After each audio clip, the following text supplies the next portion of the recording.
evening, everybody, and welcome to Carving It Up Live right here on Twitter, as well as the Carving It Up YouTube channel and the Grid Network YouTube channel. As always, I am Bryson Carver. Very excited to be with you on this Friday night. Last Friday before the NFL playoffs, which kicks off tomorrow. I cannot wait. Got 2 games tomorrow, 3 on Sunday and 1 on Monday. Now, the Monday nighter, Philadelphia, Tampa Bay. I will not predict that game until at the end of Monday's show. I'm going to focus really on the 5 games prior to that, the 2 Saturday and the 3 on Sunday. Very, very exciting stuff. Obviously, my playoff predictions for the wild card round at the end of today's show, about an hour and 15 minutes from now. A segment that I was going to do yesterday, but ended up not doing because of the Nick Saban retirement news coming in right before the show started. NFL playoff weaknesses. This is the 3rd year in a row that we've done this, where it's what's the biggest weakness? What's the reason, if I can frame it this way, that all 14 teams in the playoffs won't win the Super Bowl? Obviously, somebody's going to win it in the end, so I'll obviously be dead wrong on one of those. But for the other 13, what's the biggest reason they won't win the Super Bowl? What's their biggest weaknesses? I think the last couple of years, I think my first year, I was darn near spot on. I went like 10 for 14. And then last year, more like 8 or 9 for 14. Or, sorry, 10 for 13, 8 or 9 for 13 last year. So hoping I can go 13 for 13 this year, see what happens. But playoff weaknesses, an hour from now at 7 p.m. Eastern, 4 p.m. Pacific time. Jason Whitlock, Stephen A. Smith. This is the 2024, man, is the year of feuds and beefs. You got the Cat Williams interview. You got the Stephen A. Smith going off on Jason Whitlock. More on that in an hour and a half. I'm sorry, hour and a half. More on that in a half hour, and my reaction to what Mr. Smith had to say about Mr. Whitlock and why the Philadelphia Eagles need to seriously consider moving on from Nick Sirianni. And I mean seriously, if and only if they lose to Tampa Bay and Alabama hiring Kalen DeBoer. Sucks as a Tennessee fan. Good for Kalen, good for Alabama. Sucks as a Tennessee fan. But first, the greatest defensive coach in the history of football and the team that he won the majority of his Super Bowls with, because he's got 2 with the Giants, Bill Belichick and the Patriots have parted ways after 24 seasons together. Bill Belichick, again, 6 Super Bowl titles as the head coach of the Patriots. Won a multitude of divisional titles, went to another 3 Super Bowls along with the 6 that he won in New England. Again, he has the 2 Super Bowl appearances with the Giants as their defensive coordinator under Parcells. And simply put, again, is the greatest defensive coach to ever walk this earth or in the NFL's grounds. You talk about a guy who's able to slow down the great Buffalo Bills offense in the early 1990s, so much so that his game plan was literally put in the Hall of Fame. You talk about a Bill Belichick who his first Super Bowl with the New England Patriots faced the greatest show on turf and held them to 17 points. And his defense ended up also getting a pick 6 in that game. Shout out to Ty Law. He also, his last Super Bowl, also against this now, the Los Angeles Rams, high-scoring team in the league, or high-scoring Sean McVay team, and he's had some high-scoring teams in the past, held him to a field goal. So he's the greatest defensive coach in the history of the National Football League. Many argue he's the GOAT coach. More on that in just a second. I don't subscribe to that theory. Again, more on that in just a moment. But to take into account what this Patriots dynasty have been, and obviously, listen, the dynasty ended the day Tom Brady walked out that door in 2020, early 2020, and went to the Tampa Bay Buccaneers. Ended that day, said it the day it happened, and that obviously remained to be true. The Patriots have been to the playoffs one time in the last 4 years, and in that playoff game, they lost by 30. So the dynasty ended at that point. But this was a dynasty that was founded on what the NFL was great at the time, or what made you great in the NFL at that time. If you could be kind of an underdog team, which the Patriots were at that point, which was game managing quarterback who didn't make mistakes and play great defense. When that's kind of what the Patriots were, certainly in their first Super Bowl against the Los Angeles Rams, and you could argue in their 3rd Super Bowl when they beat the Philadelphia Eagles. That second one, Tom, was phenomenal against the Carolina Panthers. And then around 2007, Randy Moss comes in the building. Tom ascends into the best or second best quarterback. Obviously, he went back and forth with Peyton Manning at that point in the league. 50 touchdown passes, MVP. Patriots almost went undefeated. Then you have the gap, again, between 2004 and 2014 of 2 Super Bowl appearances, both losses to Eli Manning and the Giants, but no titles in that span. And at that point, it looks like, hey, dynasty might be kind of over. But then the resurgence in 2014, everybody talks about in that game with the New England played Seattle about how, oh my God, the Seahawks should have run it for the one. And obviously, we all know they should have. But we often forget that the pass play was perfectly executed by Seattle. It's just the Patriots executed a little bit better. This undrafted rookie out of West Alabama, Malcolm Butler, remember that name? Watch this documentary short documentary really, called Do Your Job, which was Bill's moniker in New England. And Bill and the Patriots coaches, Brian Flores, who was on that Patriots staff, they coached Malcolm to be ready for that play. Won him a Super Bowl. Won a couple more after that. The comeback against Atlanta, the win against the Rams, in which the Belichick-led Patriots defense held Los Angeles to a single field goal in that game. But part of the story with Belichick is this as well, is that, number one, or really, it's really threefold. Number one, the scandals. Spygate, one pretty darn serious in 2007, in 2006, 2007, spying on Eric Mangini, who was a former assistant with the Patriots and the New York Jets. Then you had the second Spygate, which happened Brady's last year when they were, I remember talking about this on the show at the time, oddly spying on the Cincinnati Bengals, who were the worst team in the league that year, but spying on Cincinnati. And I remember the tape came out about the NFL reviewing that, and there were some Patriot staffers saying, like, we can delete it, blah, blah, blah. And some NFL exec you could hear in the background say, hey, damage is done now. So you had some shady stuff.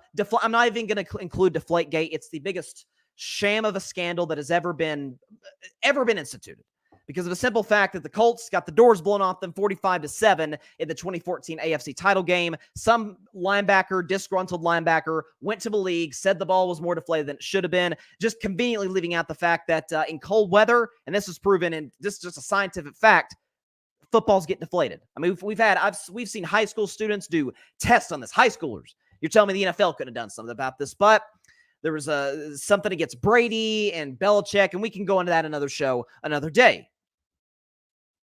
You have that component. So the scandals do matter. Deflategate's a bunch of nonsense, but Spygate, not great for Bill's legacy or for the Patriots' legacy as a whole. The second thing is that Belichick without Brady, and we can even go back to his days with the Cleveland Browns, in which, yes, he got to the playoffs. Browns actually won a playoff game in the early 90s, but they never, ever ascended to heights that Belichick did with the New England Patriots. Belichick without Brady, not the same coach. Without Tom Brady in his career, Mr. Belichick had a record of 83-104. He was 21 games below 500. Without Tom in New England, he was 29-39, 10 games below 500. You say, well, Bryson, it's not entirely fair. First of all, he's the greatest quarterback ever. Anything else is a downgrade. And second of all, I mean, you got to have a great quarterback in order to be successful. Not if you are a greater coach, at least in the offensive side of the ball. Andy Reid went to 5 NFC championship games with Donovan McNabb. Good quarterback, Alex Smith level quarterback, who Andy Reid made the playoffs time and time again with, won division titles with. But it wasn't until Andy Reid got Patrick Mahomes that he ascended to new heights. It's natural for Belichick to not be quite as successful without the GOAT. Nobody's going to kill him for that. But it was not even close. That's where the debate about, hey, who was more important, it kind of permanently shifted into Brady's favor. Now, the good news, before we move on to the final sort of downside of Belichick's legacy, the good news for Bill is that he seems interested in coaching still. I mean, he's like, all the reports coming out of New England, Belichick alluded to himself in the press conference yesterday, like, I'm not done coaching. Bill's only 71 years old. Pete Carroll was essentially removed from his job as the Seahawks head coach. Pete Carroll seems to want to coach. Belichick does as well. So is there a job available that could amuse him? I'll talk more about that a little later in the show with another coach who's on the hot seat going to the playoffs this weekend. We'll see. But you have that component onto it as well. Bill can obviously pass Don Shula's all-time head coach record, which he's 15 wins behind. So a couple seasons with a ready-made Super Bowl contending team, he'll pass Shula. And then the last component is this, and I think this, to me, more than the scandals, more than the lack of success without Brady, is kind of the biggest downside of Bill's legacy. He didn't adapt. The game passed him by. Remember, I was talking about Nick Saban on Wednesday's show. Part of the thing that ascends Nick Saban to undeniably the greatest college football coach of all time is that when Saban came in, that first national title came in 07. They won their first national title in the 2009 season. At that point, it was a ground and pound, Mark Ingram, run the football team, great O-lines, and great defenses. And then around the mid-2010s, it's like, no, you need Jalen Hurts, and you need Tua, and you need Mac Jones. I could barely get that out of my mouth. With great receivers, and you need Bryce Young, Heisman Trophy winner. You need dynamic playmakers at quarterback. It's the same in the National Football League. Nick adjusted. His buddy Bill did not. He tried the Cam Newton experiment. Even before the Cam Newton experiment, when Tom Brady left, up until late June, I remember I think Cam Newton might have signed on like my birthday that year. So it was like late June. You know, their plan was Jarrett Stidham, who's a backup quarterback in the NFL. Solid backup, but an obvious backup. That was their backup plan to replace the GOAT. Then they tried the Cam thing. That didn't work. And then they drafted Mac Jones out of Alabama, who, this is not revisionist history. I said coming into that draft, you can go back and check the tape from early 2021. I said I drafted him in the third round, no higher. He is not an NFL starting quarterback. He's immobile, noodle arm, and as we came to find out, not the greatest leader and wasn't terribly receptive to coaching.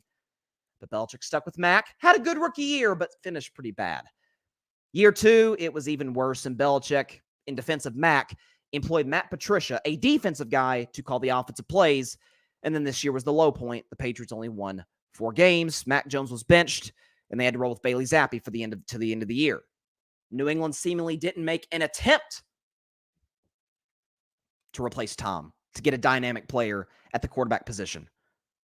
And even in terms of finding talent, Belichick wasn't very good at that either. As the de facto general manager of the Patriots, if you go back to 2012, yeah, it's the last time New England drafted a Pro Bowler in the first round. That was Dante Hightower, who had a very successful career with the Patriots. Every other year, first round, did not draft a Pro Bowler. Mac Jones was a Pro Bowl replacement, but come on. Like, what are we doing? Had some questionable drafts. I remember last year was odd. He drafted multiple guards and kickers. It was just weird. It was time to move on. Props to Robert Kraft, who saw through this. Robert Kraft is one of those owners, like, he's a competitive dude. He's not going to be one of these owners that just collects his check, doesn't care how the team does. No. Bob Kraft isn't going to sit idly by, watch his team be run into the ground and not do anything about it. It was time. Belichick had a phenomenal run. He's the greatest defensive coach of all time. I put guys like Bill Walsh over. I think Bill Walsh is the greatest coach ever. He literally changed offense. His offensive scheme, the West Coast system, is used to this day, decades later. But would I hire Bill Belichick with a Super Bowl ready roster that he doesn't have to handpick or draft with a great quarterback? Absolutely. If I didn't want to go after Jim Harbaugh or Mike Vrabel, then I'd probably go to Belichick. So my guess is this is not the last time we'll see Bill in the NFL. That's a good thing. There's a lot of teams out there with great quarterbacks and terrible defenses that he fit perfectly. Only time will tell where he goes.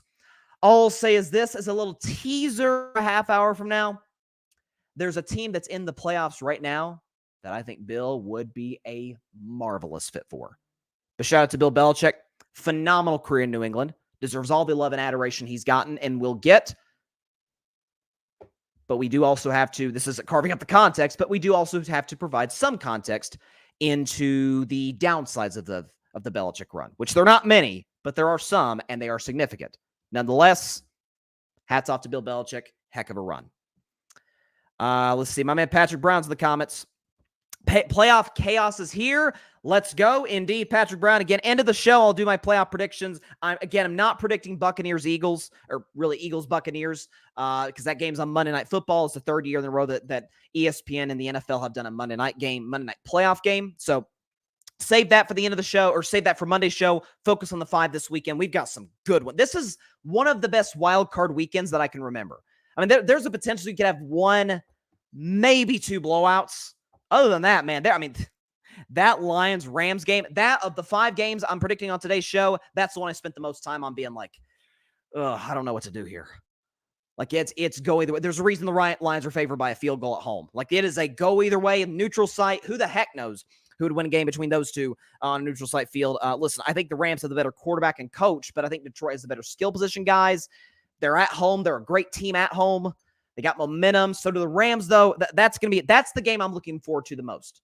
Like, even with my Steelers against Buffalo in terrible weather, even with my guy Dak Prescott against the Packers, who I hate, even those games, even including those games, Rams-Lions is a good one. That's the one I'm looking forward to the most. Stafford coming back to Detroit. Are you kidding me? Goff versus McVay. We know their relationship kind of deteriorated at the end. Man, you could have some wonky Dan Campbell calls at some point in the game. Cannot wait. Cannot wait. It's gonna be a fun one, no question. But I'll predict those games at the end of the show. I guess I'll go and talk about it now and get it over with. I don't want to say get it over with because it's certainly interesting.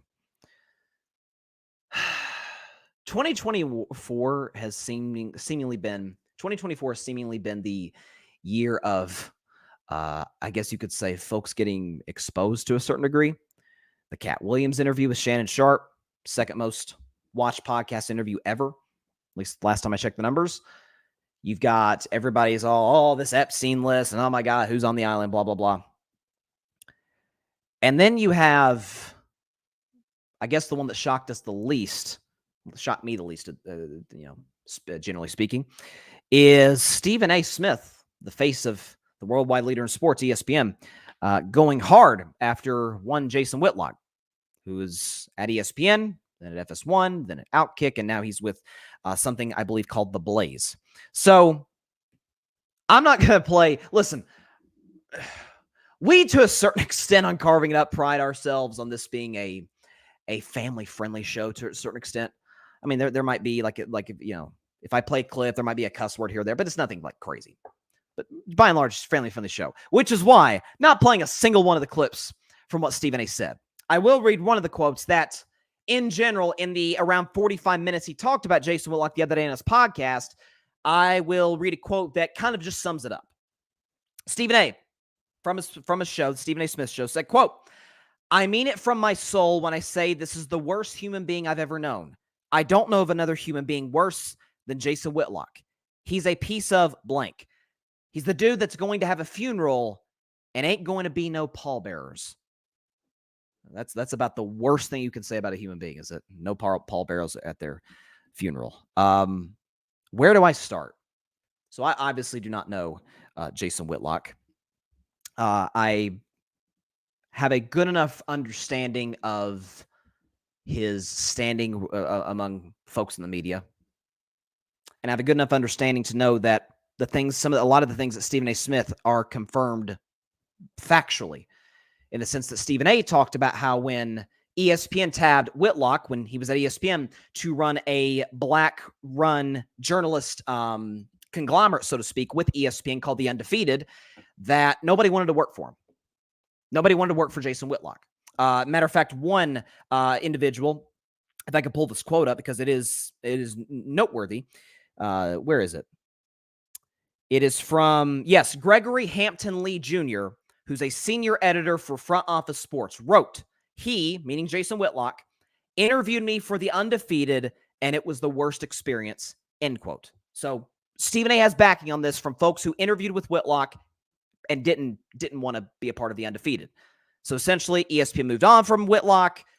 Undefeated turned into something else. I forget what it's called now, with ESPN, with black journalists talking about sports culture, etc. And he went to FS1.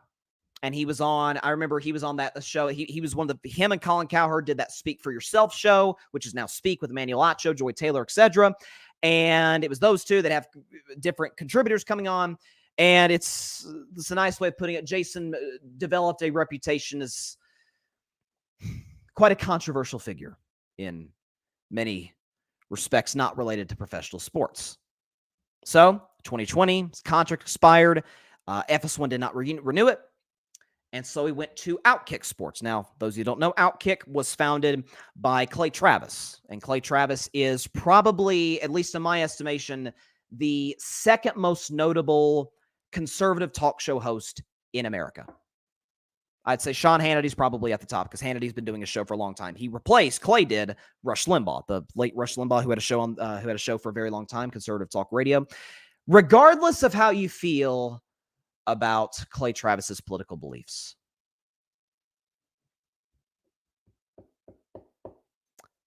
he moved on from Jason Whitlock.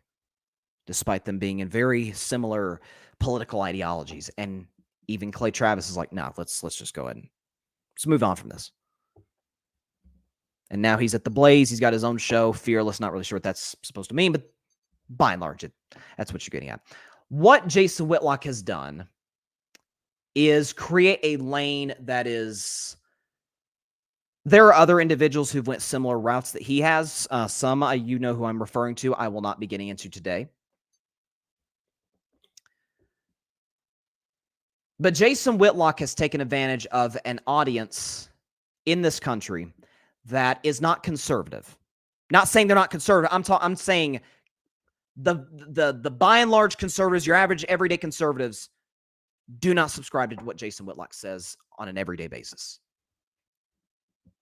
Jason Whitlock's platform is not for conservatives. It's for white supremacists. I'm just going to say it right now. It's for white supremacists. Because oftentimes you'll have folks who, there's code words, there's dog whistling calls, so to speak, about, that's one of the good ones. You ever heard a white person say that about somebody who's not of their particular race and skin color? One of the good ones. They would refer to Jason Whitlock as that because he caters and he validates to a certain degree their prejudice, their messed up beliefs. That's what he's done. And this notion, I've seen him respond saying that Stephen A has, he's wrong about what I've said and what I've prided myself on being, just because he was using inappropriate language or profanity, a profanity-laced tirade, so to speak, and that it proves me right. That he's this emotional, whatever. Okay, just because a guy got fired up because you said that he didn't write his own book does not mean he is incorrect. And frankly, I'd probably feel the same. If I wrote a book, New York Times bestseller, Stephen A's book did, I've read it. It's phenomenal. Obviously, he wrote it, as Jason Whitlock says he does not. And he had an issue with Stephen A's response. Well, Stephen A has, by the way, also been backed up by individuals such as Jamel Hill, formerly of ESPN, Stan Verrett, as well, who's in SportsCenter. So he's got backing in this regard. When we talk about individuals who, how do I put this? Of course, we look for in media. I'm pursuing a career in media. I've been unapologetic about that. A big thing is obviously, you're in it for yourself in the sense that you're trying to make a career. We all are. Who isn't? But looking out for others, Jason Whitlock simply has not done that. And one thing for me personally, because I can't feel the weight, because I'm not black, obviously, I can't feel the weight of an individual constantly, unapologetically trashing my race the way that black people can with what Jason Whitlock says on a daily basis on his show. What I can do is this. Jason Whitlock, and forgive me if this is going maybe too deep, or people may not subscribe to my particular beliefs in this regard, but just hear me out. Jason Whitlock is an individual who professes himself to be a Christian. So do I. Something that bothers me about him is something that bothers me. Again, this is a way deeper issue that I could spend an entire show talking about. It's a deep issue within parts of the church, with pastors out there who present this holier than thou persona, that there's one way to do certain thing. Now, again, the Bible is very clear on what is right, what is wrong, so to speak, of course. But Christianity in and of itself is a faith that is founded completely upon the ideas and values of grace, redemption, and what's the other word I'm looking for? I was thinking about this earlier. Repentance. That's what I was looking for. Repentance. I messed up. Please forgive me. I will be better. Now, we can go to a deeper sense if anyone wants to have a conversation with me regarding deeper tenets and values of Christianity, but that's in essence what it is, what Jesus Christ taught. Jason Whitlock is a guy who tries to promote this holier than thou. He's oftentimes criticized Christian athletes in the past, such as Steph Curry, guys like that, and questioned their faiths because they had the audacity to endorse a Democrat. Regardless of what your viewpoints are politically, I'm a political independent. To criticize someone's faith simply because they endorse a particular party, I have questions about your own faith, to be completely honest with you. Whitlock does that essentially on a daily basis, along with trashing black people and the African American community on a daily basis. So am I with Stephen A? Doggone right, I'm with Stephen A. And most people are. Most people either know Whitlock, know of Whitlock.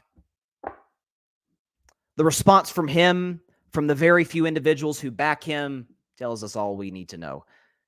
I don't think there's a single lie what Stephen A's told in that piece. Or I'm sorry, in that podcast. Regardless of where you lean politically, I have absolutely nothing against conservatives, liberals, etc. I have friends who are liberals. I have friends who are conservatives. To me, that's what makes America great. I have no friends who are white supremacists. And Jason Whitlock is a guy who caters to that group more than just about anybody I've ever seen that isn't white. Other individuals would fit into that category, again, those of which I will not name today, but that's who he is. Totally with Stephen A. 100% with Stephen A. I don't know. I felt like I needed to talk about that because it's been something. Listen, if I did a comedy show, I would have spent probably an entire show talking about this Cat Williams interview with Shannon Sharpe. But this is sports media.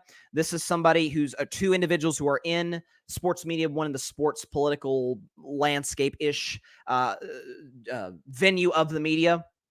Stephen A. has delved into politics on countless occasions. He's interviewed politicians on his show many times, political pundits, etc. So this is something that props to Stephen A. for saying what he said. I'll leave it at that. If we could shift back to sports again, I've last thing quickly, and then I'll move on to Nick Sirianni. Like this whole stick to sports, shut up and dribble. We heard Laura Ingraham say that years ago to LeBron James and Kevin Durant. This whole stick to sports nonsense, first of all, that's been dead for a long time. And the fact of the matter is I understand my audience comes to my show to hear me talk about sports, and 95% of the time that's the case. The rest of my show is going to be spent on football, college, and NFL, and Monday's show is going to be all football, maybe a mix of basketball. Who knows what happens over the weekend. But, certain topics go way beyond the world of sports, and if there's individuals who are involved in sports and major political issues, then I think I have every right to speak on it, as you do, as every American does, because we all have the blessing and the privilege of having the good old First Amendment. Wish that got as much attention as other amendments in the Constitution. That's another discussion for the day. Okay, let's shift gears to the Philadelphia Eagles, who are in a bit of a space, and not a good one. Nick Sirianni, who's the head coach of the team, simply put, I think should be in the hot seat coming into this weekend. Or really on Monday Night Football when they play the Tampa Bay Buccaneers. I'll put it to you as simply as this. If the Tampa Bay Buccaneers knock out the Philadelphia Eagles, Nick Sirianni should lose his job. It's that simple. Because, and I'm hearing, and I got in an argument with somebody about this the other day about Sirianni, and you can't fire him. He went 9-8 his first year after taking over a 4-11-1 team, and then he made the Super Bowl year two, and even this year, despite the late season collapse, 11 wins, back to the playoffs. They're favored to beat Tampa Bay, so a good opportunity for them to get back into the divisional round. Fair enough, but what I would contend is that if there's any organization that in recent history has fired guys, just literally in the last decade and a half or so, a little less than that have fired guys despite their success, it's Philadelphia. It's Howie Roseman. It's Jeffrey Lurie, the owner. Howie Roseman, the general manager, by the way. Andy Reid, who I just talked about in the Belichick segment, went to five NFC championship games. Went to a Super Bowl with Donovan McNabb and nearly knocked off the New England Patriots. Came close. A couple plays go Philly's way. They beat New England in the midst of that dynasty. Had one bad year in 2012. Off of your head. Get out of here, Andy. He goes to Kansas City, and obviously we know what Andy Reid's done with the Chiefs, especially since Mahomes got there he's drafted in 2017, started in 2018.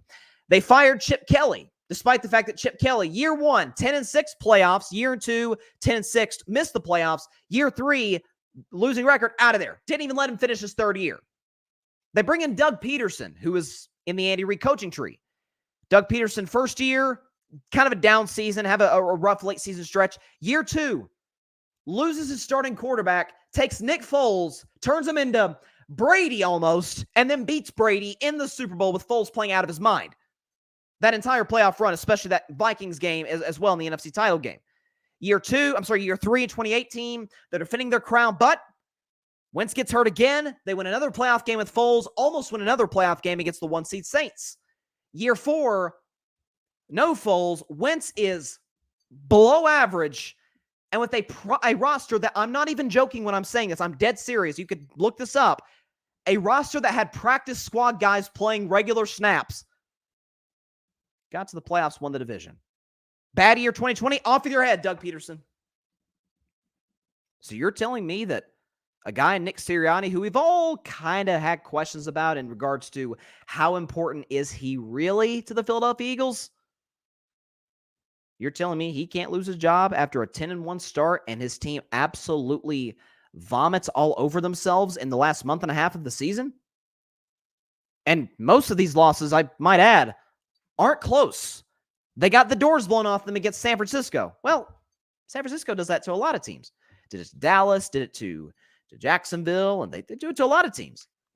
Then they get the doors blown off them against a team they're familiar with, Dallas. Then they lose to Drew Lock, but a close game, right? Then they beat the Giants in a close game, which they supposedly specialize in. And then they lose a close game against a 3-win Cardinals team. And then week 18, they play all of their starters against a Giants team with not an ounce of anything to play for. And they're down 24-0 at halftime.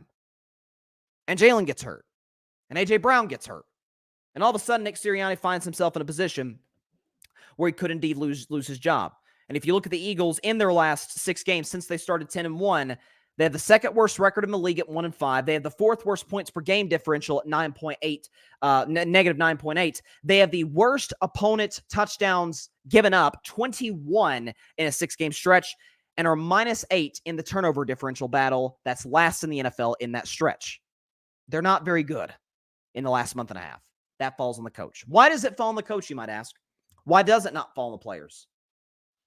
I'm not saying it doesn't fall on the players, but this is the same roster last year with 2 brilliant coordinators. A couple plays here or there, they beat Patrick Mahomes and the Chiefs in the Super Bowl.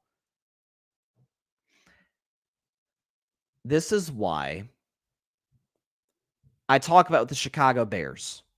This whole, and I'm adamant about this, don't care how he played in the last month. You trade Justin Fields and you bring in Caleb Williams. He's a generational talent. But if, and honest to God, this is not revisionist history. If Bryce Young was the number 1 pick, let's just say last year didn't even happen with the Panthers. Let's say Bryce Young came out in this year's draft, given all the things he did at Alabama, and the Bears had the first pick, I'd say keep Justin Fields. You know how I know that? Because they did it last year. They were 1,000% sure they could get a clear upgrade over Fields. Now they do. Do they know they do? Only time will tell. We have 3.5 months to decide that. But the rule in life, rule in sports especially, you don't fire somebody or cut somebody just to do that. You have to be 1,000% sure I can get a clear upgrade. This has to be, this coach hiring and firing cycle has to be the deepest I've ever seen in my life. Belichick on the market, Vrabel on the market, Pete Carroll, who knows? He doesn't seem done with coaching from what I saw in that press conference. Jim Harbaugh very well could go back to the NFL. Sources say he probably is. Then you have Ben Johnson, Dan Quinn. Like, you have some dudes that are legitimate head coaching candidates.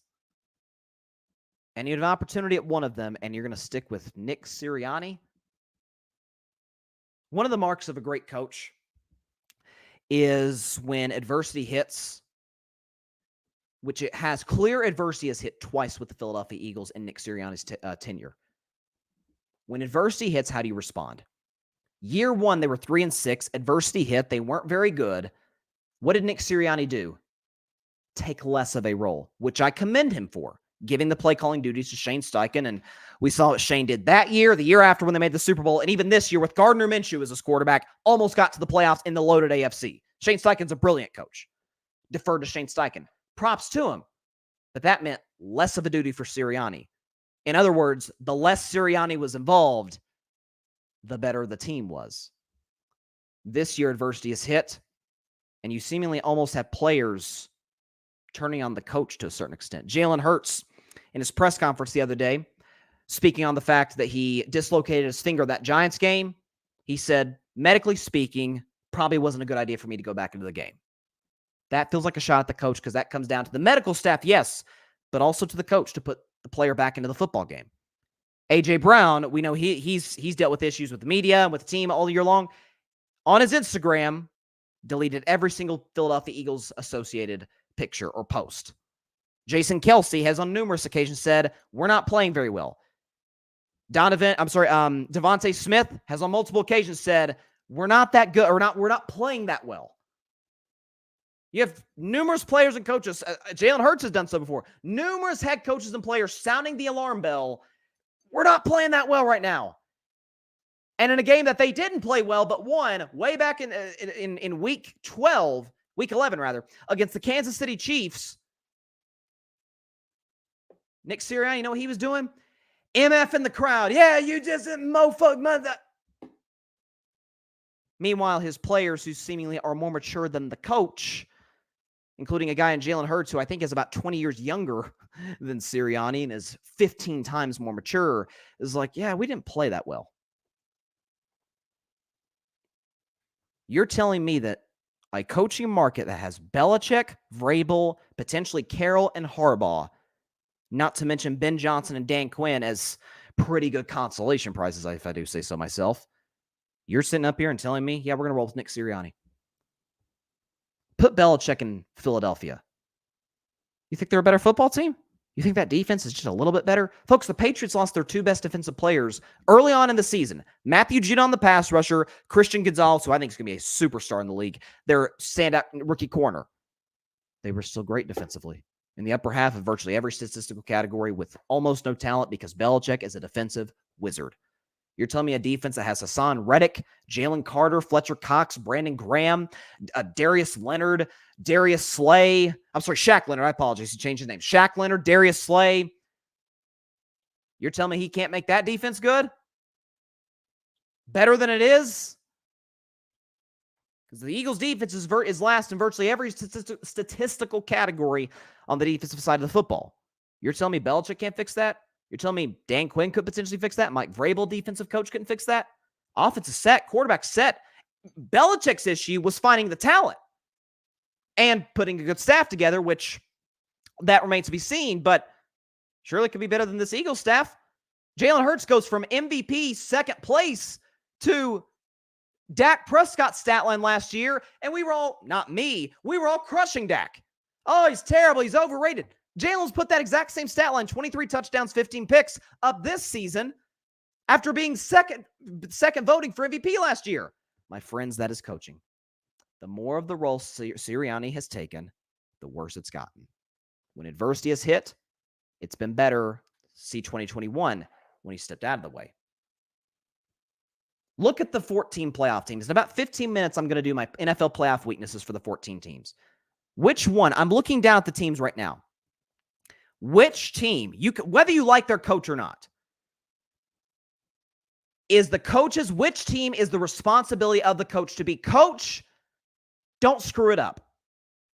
I would have said that about the Bengals if Zach Taylor was in, because I have some questions about him, but they're not in the playoffs. Name it. The role of the head coach is don't screw up. And in a market with Vrabel, Belichick, and potentially Carroll and Harbaugh on the market, you're going to roll with Nick Sirianni. Despite the fact that the locker room is a total train wreck, as is the defense. Okay. That is if they lose to Tampa Bay. I would almost maintain that even if they beat Tampa Bay and then Dallas crushes them or San Francisco crushes them. Oh, no.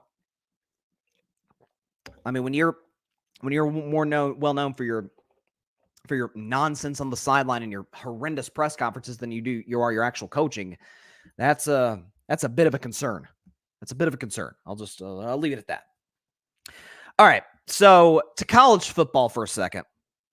This was not a good day for me as a Tennessee fan. I'm a passionate Vols fan. VFL, Vol for life. And I think the football program is going in a great direction. Josh Heupel's done a phenomenal job. Nico, I'm going to get his last name right before the season, I swear to y'all.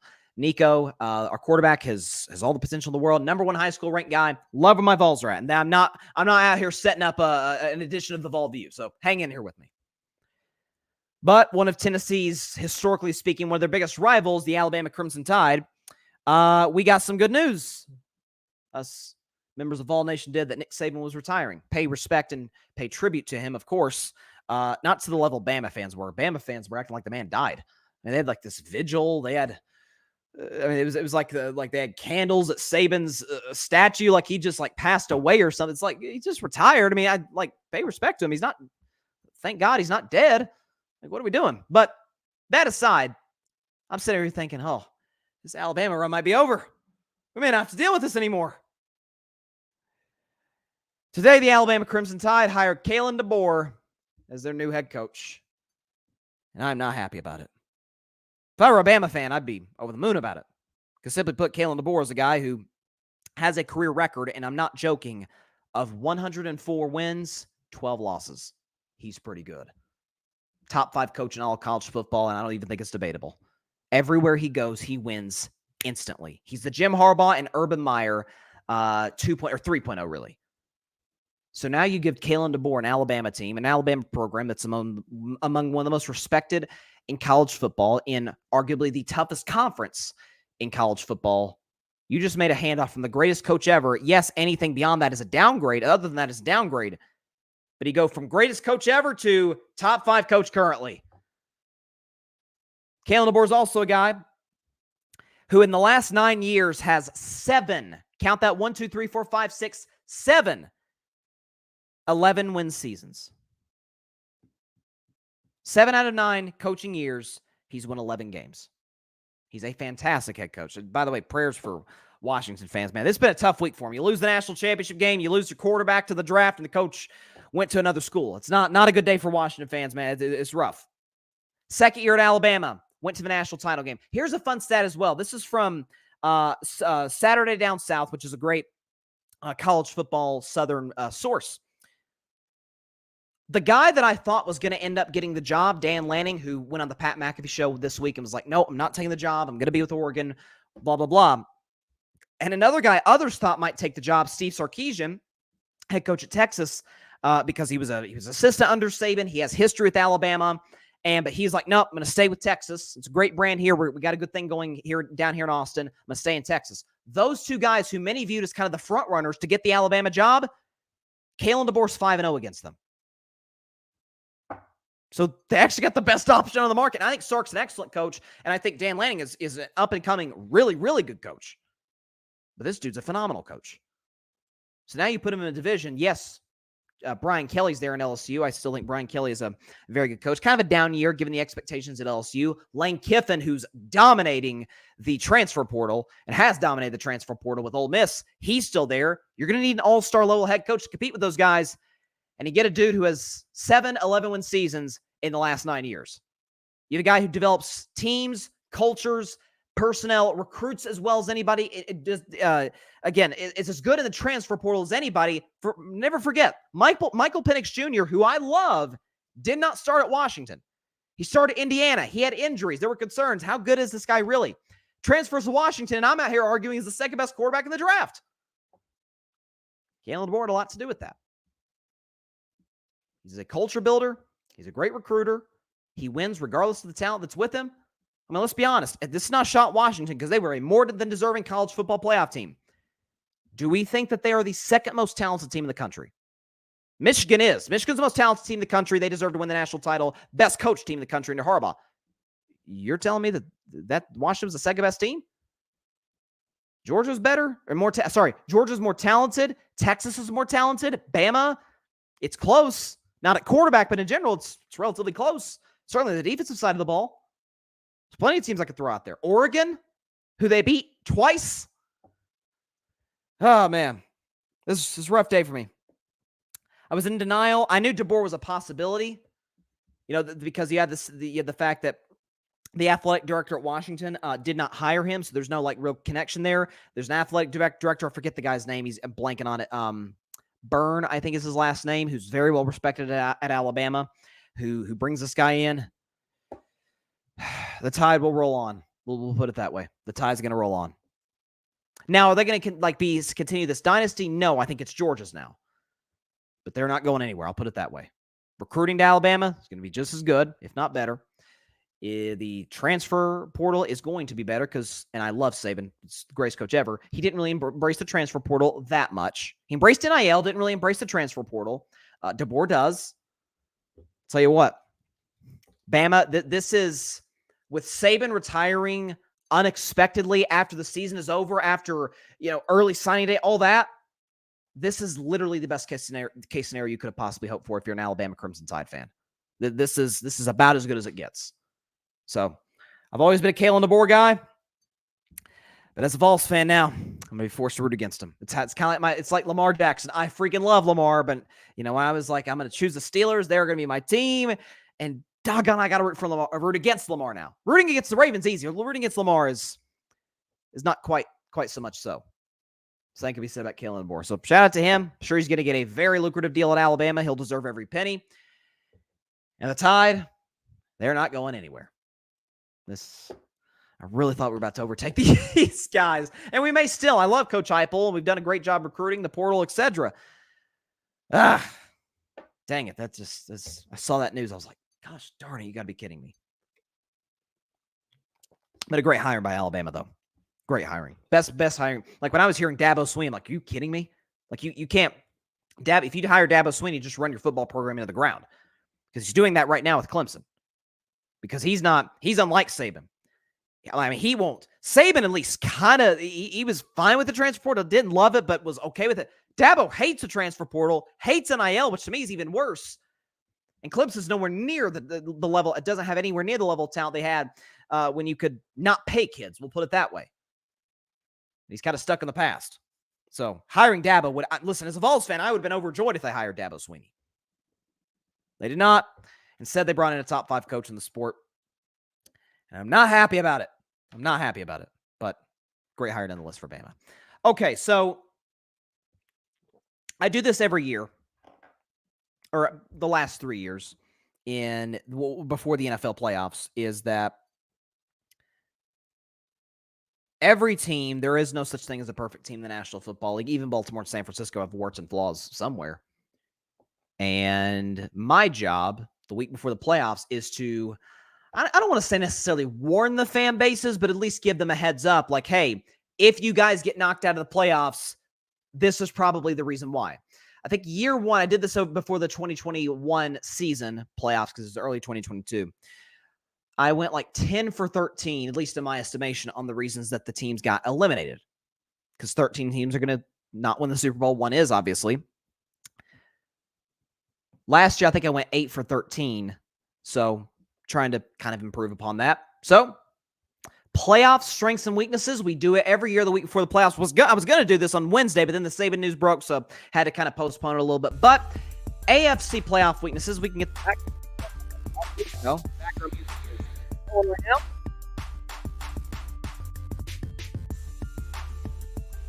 AFC playoff weaknesses.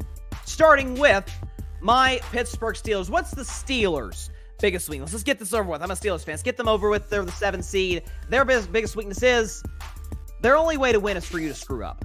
It's quite that simple. Now, I'm not trying to disrespect or disregard the level of talent that's on the Steelers roster. I think it's a very talented roster. Even without TJ Watt, which is a devastating loss against the Buffalo Bills, Steelers are 1-10 without TJ Watt. It's still a great pass rush with Alex Highsmith. You got obviously Cam Hayward down inside, a good linebacking core even with the injuries. Excellent secondary, Joey Porter, Patrick Peterson, Minka Fitzpatrick. Like, you got some dudes on that secondary. Offensively, Pickens, Najee Harris, Jalen Warren, Deontay Johnson, Pat Freiermuth. Like, you got some dudes on that offense. But Pittsburgh, in large part due to limited quarterback play and in large part due to the inability to kind of adjust to the modern NFL, they kind of have to just rely on you screwing up and then taking advantage of you screwing up. The Pittsburgh Steelers this season are 8-2 when they win the turnover battle. So basically at Buffalo, don't shoot yourselves in the foot and you will beat Pittsburgh. Like they can't win just playing just straight up or if they're even in the turnover battle. That's the biggest weakness with the Pittsburgh Steelers. That's the reason they will not win the Super Bowl. The 6th seed Miami Dolphins, their biggest weakness is they're too beat up and the quarterback is bad. I mean, bad. in big games. And for this weekend, I'll detail it more later. I'll give you the stats on this later. But Tua Tagovailoa is horrendous in cold games. But Tua, in his career, in either win or go home situations or win and keep yourself alive situations, dating back to his rookie year. Week 17 against Buffalo, he had a pass rating in the low 60s. Week 17 in 2021 against Tennessee, he had a pass rating in the low 50s. This a couple weeks ago against Baltimore, where if you win, you're the 1 seed. He had a pass rating of 71, 72 if you round up. And then against Buffalo last week, he had a pass rating again in the low 60s. I like Tua. I think he's a franchise quarterback. I think he's a top 12 guy in the league. He's not the type of dude who can carry you under adverse circumstances. That's just not how he's wired. How he's able to get it done with this Miami Dolphins offense. That's the biggest weakness. And as far as the 2 injured part, listen, Bradley Chubb's out, Jalen Waddle's out, Raheem Mostert's beat up. We'll see if he's able to come back along with Achane. They've been dealing with a ton of injuries. Xavier Howard is injured, so this Miami Dolphins team is just too beat up. Tua Tagovailoa struggles bad in big games, and this week in a freezing, and that's being nice, game in Kansas City. That's the biggest reason the Miami Dolphins will not win the Super Bowl. To the Cleveland Browns, the 5 seed in the AFC, their biggest weakness is January Joe is a turnover machine. January Joe, referring to Joe Flacco, who has 10 playoff victories on his resume with the Baltimore Ravens, has an exceptional. I always compare Joe Flacco to Madison Bumgarner. Like, both were good to very good at points in the regular season. Once, in Bumgarner's case, October rolled around, and for Flacco, January or February rolled around, he turned into a different quarterback. He turned into a type of dude that could go blow for blow with Brady or Manning. And Joe Flacco's come in, led the league in touchdown passes. I think at least before that game where they sat him against the Bengals last week, led the league in touchdown passes to that point since the Browns put him in the starting lineup as the starting quarterback. He leads in touchdowns. He also leads in picks. He's thrown 8 picks in the last month and a half. So that's a problem for Cleveland. They struggle with the turnover battle. After that, I like this roster. It's a good defense. Struggles on the road a little bit. Myles Garrett, we know the overpowering force that he is. Good secondary and linebacking core. Tremendous coaching, Kevin Stefanski. Great pieces offensively, even with the loss of Nick Chubb, Amari Cooper, David Njoku, etc. Great offensive line, but they're too limited at quarterback. That's what's going to cost them. January Joe has been a turnover machine. That is why the Cleveland Browns will not win this year's Super Bowl. To the 4 seed, the team the Browns are going to be playing, the Houston Texans. Their biggest weakness is special talent, just too young. Houston's coming. CJ Stroud's coming. DeMeco Ryans are coming. They are on the they're on the uptick. Nico Collins, young receiver they've got over there. Houston's going to be really, really good for years to come. It's just too young. Nobody could have seen this coming with the Houston Texans. If you predicted the AFC South before the season, I was a Jacksonville Jaguars guy. Some said Tennessee. There were even... I believe there might have been sort of the fringes taking Indianapolis with Anthony Richardson had he been healthy, and they almost did. But the fact of the matter is, for this team to go from irrelevant number 2 pick in the draft last year to bring in CJ Stroud, do well in the draft the last few years, Nick Caserio, the GM, has done a fantastic job, former Patriot guy, to bring in this talent. Develop into a team that's capable of making a playoff run, potentially not really a long run, but to make a little bit of noise, to scare somebody in the playoffs. Props to them. DeMeco Ryans, arguably Coach of the Year. CJ Stroud, inarguably Offensive Rookie of the Year.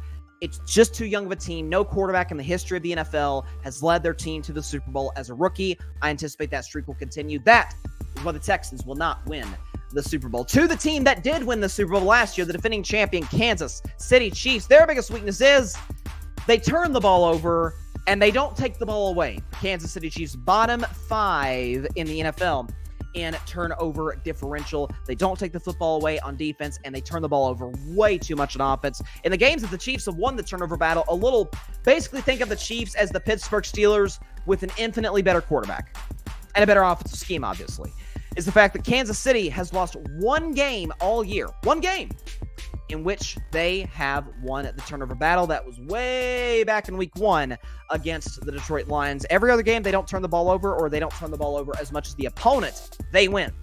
So this game against Miami, kind of an opportunistic defense. Jalen Ramsey, we'll see what happens in his matchup with whoever he's lined up against.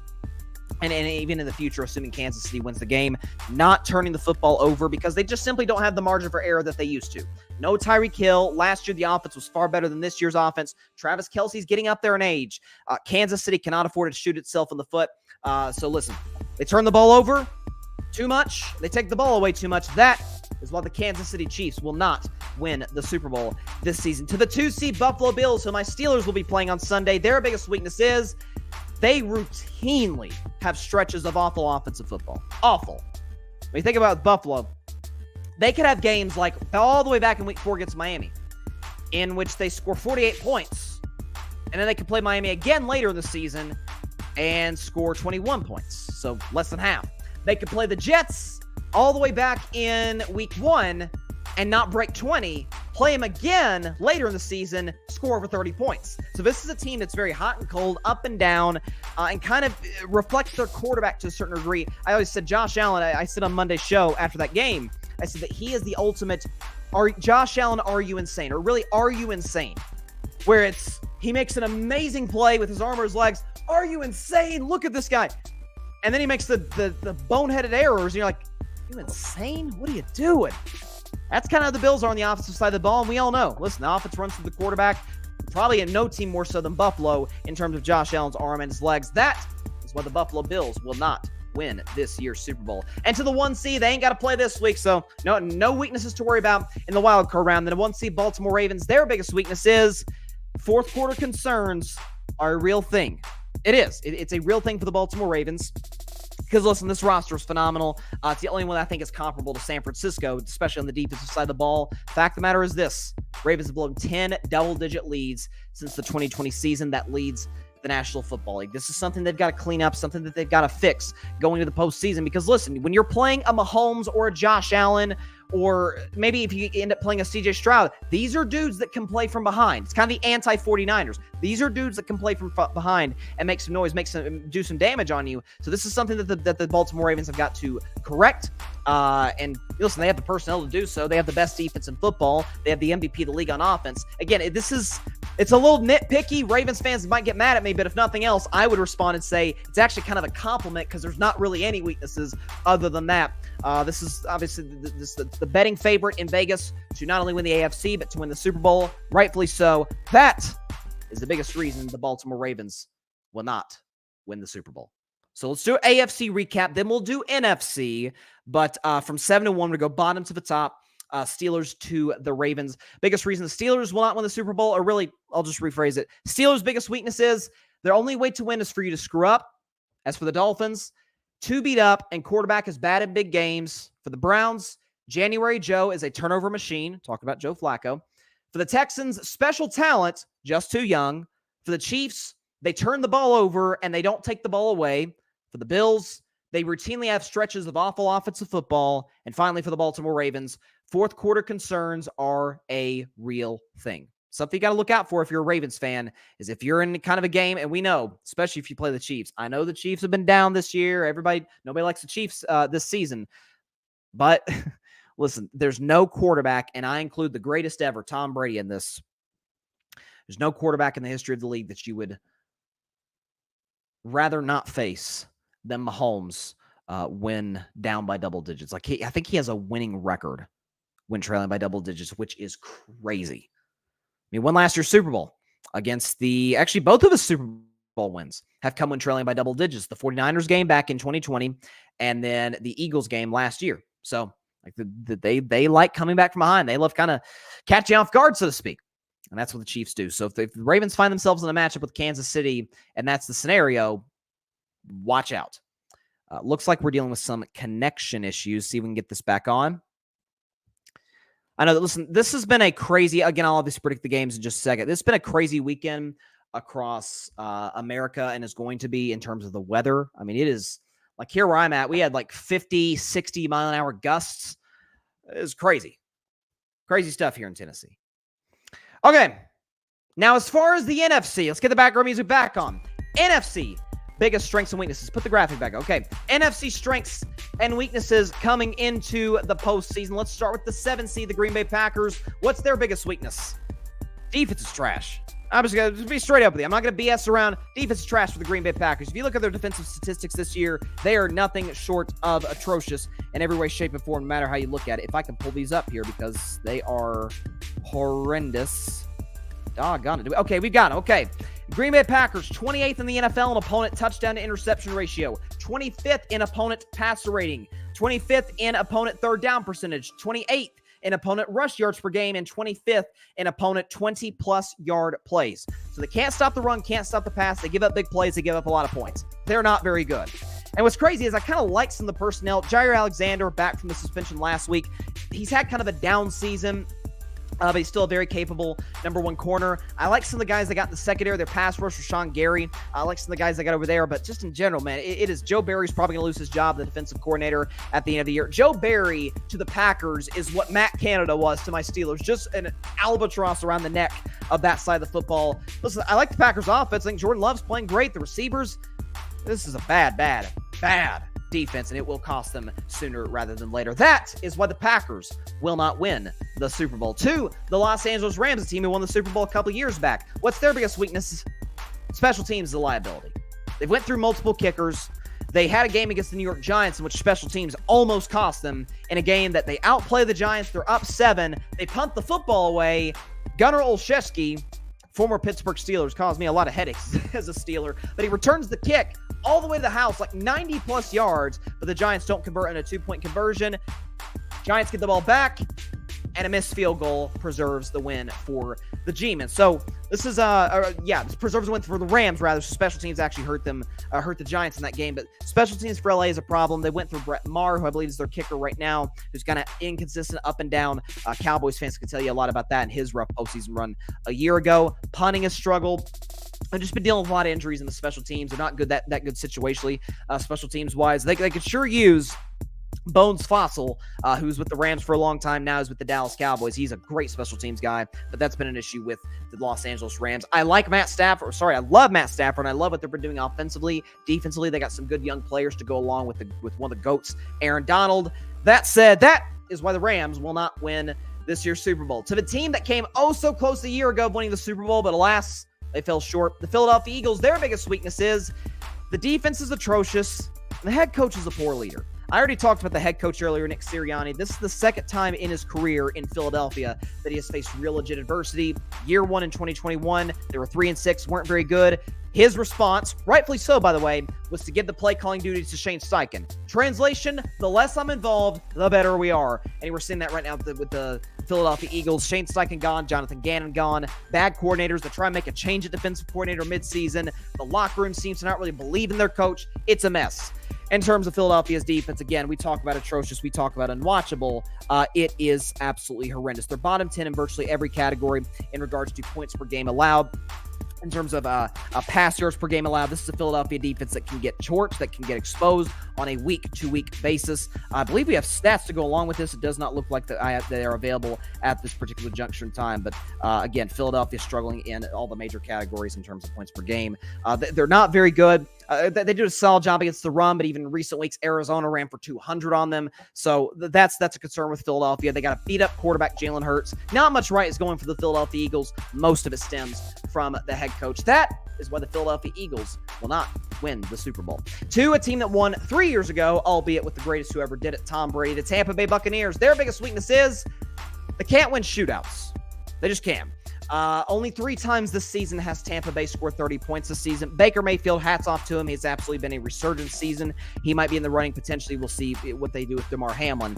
But Baker Mayfield very well could be comeback player of the year because he looked almost kind of left for dead in Tampa. He's Brady's replacement. They're going to fire Bowles at the end of the season. And Baker leads him to the division title. So Bowles going to keep his job. Baker's going to get an extension. It's all happy times for the Tampa Bay Buccaneers. But if it comes down to a situation where they're having to go back and forth, even with a Philly, a Dallas, a Detroit, a San Francisco, and you got to go tit for tat with them up and down the field, that's just not Tampa Bay's forte. Like their weapons, love Mike Evans, but they can't really run the football that well. Baker does have limitations, and right now he has some physical limitations with the rib issues. Listen, it's a cool story. Hats off to Tampa Bay. They're more than deserving of winning the NFC South. But that is why the Buccaneers will not win the Super Bowl. The offense is just not good enough. To the Detroit Lions, a team that I predicted before the season to get to the NFC title game. Tampa Bay can't win shootouts. That's their weakness. The Lions' weakness is they can't win unless it's a shootout. So it's a little bit of a turnaround there for the Detroit Lions. According to this, the Lions, 4 of their 5 losses are when they have not scored 30 points. this season. So this is a team that's got to kind of go up and down the field on you. Jared Goff's had a great year. Jahmyr Gibbs, Amon-Ra St. Brown, Sam Laporta, at least before the injury, Jamison Williams, David Montgomery, great O-line. Like, they've got, Detroit has everything you could possibly want on the offensive side of the ball. Not a lot of big names, although I believe St. Brown and Laporta will be big names soon to come, but it's a defense that has struggled mightily. They've given up some offensive explosions by some teams in the past, in particular the Baltimore Ravens all the way back in October. This is a defense that can get to the quarterback on occasion. Aiden Hutchinson, one of the better guys in terms of pressures, but offensively they just can't keep up. They can keep up with the best, but if you're being asked to score every single time down the field, even for an offense as loaded as Detroit is and as well coached as it is with Ben Johnson, future head coach, as the OC, that's just simply too tall of a task to ask. But the Lions cannot win. If it's a game where the other team is playing well and Detroit's not able to catch up, that's going to cost in the end. So that is the reason why the Lions will not win the Super Bowl. To the Dallas Cowboys, my pick to get to the Super Bowl. Their weakness is the offense is one true perimeter threat. That is obviously CeeDee Lamb. So the offense for the Cowboys all year has run through number 4, Dak Prescott, and has run through number 88, CeeDee Lamb. Now, that's not always a bad thing. CeeDee is the second best receiver in the sport right now. Dak's the fourth best quarterback in general in the sport right now. I only have him behind Mahomes, Burrow, and Lamar Jackson. That's not just this season. That is in totality, ladies and gentlemen. But if you look at the Dallas Cowboys receiving core, beyond CeeDee Lamb, it's a lot of Jalen Tolberts. It's a lot of Jake Ferguson's, Michael Gallup, who's not the same player he used to be, Tony Pollard, who's had barely over 1,000 yards in a full 17-game season. And their number 2 receiver, you say, what about Brandon Cooks? The Brandon Cooks, who is 59th in receiving yards, 68th in catches, 116th in terms of average yards per catch. That's gonna hurt the Cowboys potentially in the postseason. If other teams, other defenses like San Francisco, like Detroit, like others decide to double the Rams, even decide to double CeeDee Lamb, or God forbid, knock on wood, CeeDee Lamb goes down, gets hurt, then who's Dak going to go to? Now, Dak's done a good job of elevating those guys, but having CeeDee Lamb has certainly not hurt that case in any way, shape, or form. This Cowboys defense is capable of being the best in the field any given Sunday. Dak's capable of being the best quarterback in the field. CeeDee Lamb's capable of being the best receiver on the field. It's the other guys in Dallas. And by the way, great offensive line this year when healthy. It's the other guys on offense. Pollard, Cooks, Tolbert, Gallup, Ferguson. I have questions about that. Is why the Dallas Cowboys will not win the Super Bowl. Finishing off with the 1 seed 49ers, who don't have to worry about any weaknesses this week. They can rest up, get ready for the divisional round. But the 49ers' biggest weakness is they don't play well from behind. They simply don't. Brock Purdy, in games in which he trails, in the games that he's played this season, games which Brock Purdy trails in the fourth quarter, he has 1 touchdown, 3 picks, has a completion percentage of 56%, and has a passer rating of 61. Brock Purdy is a guy that I do believe is one of the 12 or 13 best quarterbacks in the league, has had a phenomenal season, and is more than deserving of getting to the Pro Bowl this year. I've been a guy sturdy Purdy since day one, but he's not in that class of quarterbacks under adverse circumstances. Maybe a guy's down, guy got hurt at some point this year, that he can kind of carry you, put you on your put you on his back and take you to a win. That's just not his MO. And by the way, Kyle Shanahan's a guy who I believe the stat is 1-38 when at any point trailing by 8 or more. 0-38 when at one point trailing by 8 or more going into, or at any point in the fourth quarter. That's a telling stat. I believe that's what the stat is. 0-38. The 49ers struggle mightily in that regard. The roster's phenomenal. Love just about everything about it, including the quarterback. But simply put, they are not a team that is capable of playing from behind. That points to the coach and his history, and the quarterback and his history and statistical output. That is why the 49ers will not win this year's Super Bowl. Let's look back through the NFC. 7-1 Packers to 49ers. For the Packers, the biggest weakness, defense is trash. For the Rams, special teams is a liability. For the Eagles, defense is atrocious and head coach is a poor leader. For the Buccaneers, can't win shootouts. For the Lions, can't win unless it's a shootout. For the Cowboys, offense has 1 true perimeter threat. And finally, for the 49ers, don't play well from behind. If they did, they'd be the most unstoppable team in the league. They just would. Comments here by my man John Rivera of the Fan Perspective podcast. Our team's playing tonight, by the way. John, Bulls versus Warriors. John, I'll respond to his comment in just a second. We were talking the other day about potential trade scenarios, about who could get, maybe we could take Zach LaVine or somebody, and who he'd want in response. Report came out today that Golden State is interested in a 7-footer who's, what was the quote? Let me pull it up here and get I think Shams Charania, who we know the insider extraordinaire that he is.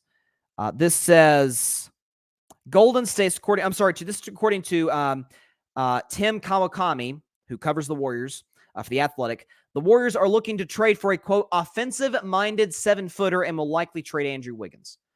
Now, the Bulls have Vucevic. I guess you could say offensive-minded, so maybe the Bulls and Warriors are involved in a trade in some way. Now get your comment, John.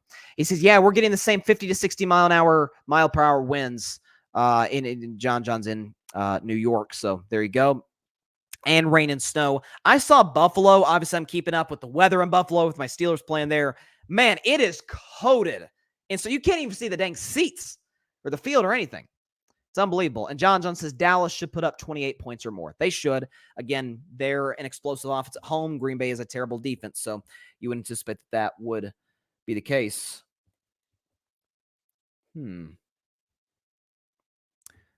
Saw this quote from an individual in Buffalo that I may have to read when we get to my picks for the Steelers and Bills. Literally just came across my social media feed just now. Very interesting quote. That's I will leave it at that. But let me get these graphics on here, these playoff graphics, to make sure we're set and ready to go. Again, I will not be predicting Tampa Bay, Philadelphia until Monday's show. I did the same with the Rams and Cardinals, and then last year with the Cowboys and Buccaneers. I'm going to predict Eagles, Buccaneers on Monday's show, so get ready to go for that. And kind of go into that and really spend a lot of time on what could be had it been on Sunday or Saturday, which I saved those games, Saturday and Sunday games, for my Bryson's Bleak bet. If I were a Bettin Man, upset of the week, I save those for those games. I don't do that for Monday night or Thursday night football during the regular season. I'm not going to change the rules for the playoffs. But that said, Eagles, Buccaneers, first of all, I still have not made my pick. And second of all, I guess I kind of know where I'm leaning. But second of all, that would be my Bryson's Bleak bet. Grady Edwards. Not going to lie, I watched that Jason Whitlock tirade live. That man is the real version of Uncle Ruckus. Used to listen to him, but then caught on to him. That man is human trash. Yep. You went further than I did, Grady, but I agree with you. I try to play it as nice as I could, because the thing is, I don't know Whitlock. I do know how he stands, what he stands for. Like I said, talked about that earlier in the show. And listen, when you have people, first of all, the things that Stephen A was saying on his show, we have evidence that he's 100% right. He's 100% telling the truth. And Whitlock said, it just shows. He said something the other day. I didn't watch the show because I wouldn't waste my time like that. I care too much about myself and my mental health. But Jason Whitlock said something like, him getting all emotional, that shows that I'm right. It's like, what he was saying was true, doofus. Oh, boy. Listen, I don't care how you vote politically. I'm friends with conservatives. I'm friends with liberals. I'm friends with independents. I am an independent. But when conservative, very conservative, Clay Travis says, I don't want anything to do with you, fires you from Outkick, that's bad. That tells me you're not a conservative. You are an opportunist. You are somebody that's trying to look for attention and capitalize on your complete lack of talent. Patrick Brown. Sub-zero temperatures in the Midwest. Stay safe and warm. You're not kidding, Patrick.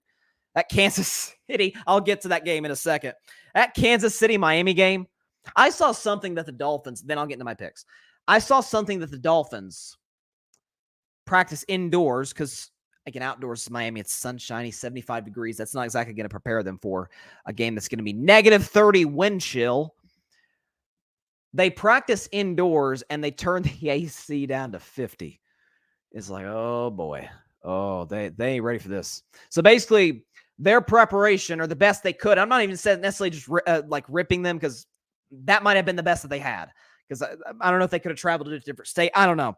But their preparation for what might be the coldest game in NFL history, not named the Ice Bowl, of the 60s, their preparation is basically playing in a very cold living room. Whew. That could be a problem. Who plays Grady says, who plays Kansas City if they win? Well, if Buffalo wins, they go to Buffalo. If Buffalo loses, Kansas City would play either Cleveland or Houston. But like I said, I'll do my picks and then I'll save Eagles, Tampa Bay for Monday's show. Let's stop messing around. Let's get into the playoffs, ladies and gentlemen. This is what we've been waiting for, and so I'm going to get the more intense music on. This is what we've been waiting for. The NFL playoffs begin tomorrow.